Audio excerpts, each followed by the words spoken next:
You'll often hear reports in the business press about companies beating market expectations or failing to meet expectations. Here's a recent article on the earnings reporting season that's just ended, talking about this. It notes that earnings beats sat at 36% versus a norm of 43%. So what's an earnings beat? Earnings results are being assessed here relative to the consensus security analyst forecast. Let's see how this works for JB HiFi. In FactSet, I'll go to the estimates area on the left-hand menu and we can see a summary of what the analysts are predicting for a range of JB HiFi metrics. Average earnings per share is expected to be $3.80. This is what's meant by expectations. If we scroll down a little bit further, we can see how JB HiFi's actual results have compared with these analyst forecasts. In FY22, the mean earnings forecast was $488 million, while the actual, that is reported, net profit after tax was $545 million. You can see this figure in the 2022 income statement. Here's the 544.9. CEOs and CFOs say that these forecasts by analysts matter because they believe that the stock market will punish them if they fail to meet or beat the analyst consensus earnings figures. Surveys of CFOs show that a large proportion of CFOs believe that meeting earnings benchmarks helps build credibility with the market and helps maintain or increase share prices, and that failing to beat earnings benchmarks has negative capital market consequences. This is an example of what we mean by capital market incentives to achieve accounting or financial reporting outcomes. These same CFOs also stated that they would use their accounting discretion, as well as structure transactions and delay expenditures, to try and achieve earnings benchmarks.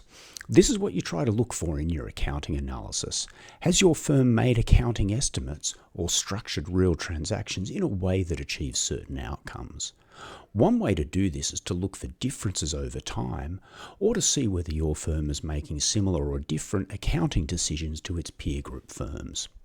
What can start out as using discretion in accounting to meet benchmarks can progress to worse financial reporting behaviour.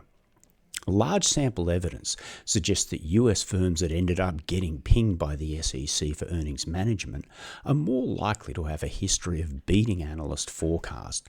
That is, consistently beating forecast is a slippery slope to engaging in earnings management. So are the CFO's concerns well-founded? Well, here's a recent example for Snowflake. They managed to meet expectations, but because they had a history of exceeding expectations, they suffered a large share price drop when they announced their recent earnings. Large sample evidence suggests that there is an asymmetric reaction to earnings surprises. That is, whether you beat expectations or not. There's a more severe negative reaction to missing expectations than there is a positive reaction to meeting or beating expectations. And this is exacerbated for smaller, faster-growing companies.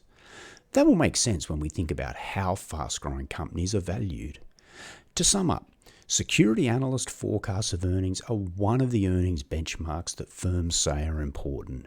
They're important because of the impact of beating expectations or failing to do so on market participants, both directly on price but also on managerial reputation. These benchmarks are an example of capital market incentives for firms to use their discretion in accounting to try and achieve financial reporting outcomes. We'll talk about contractual incentives that firms might face in the next video.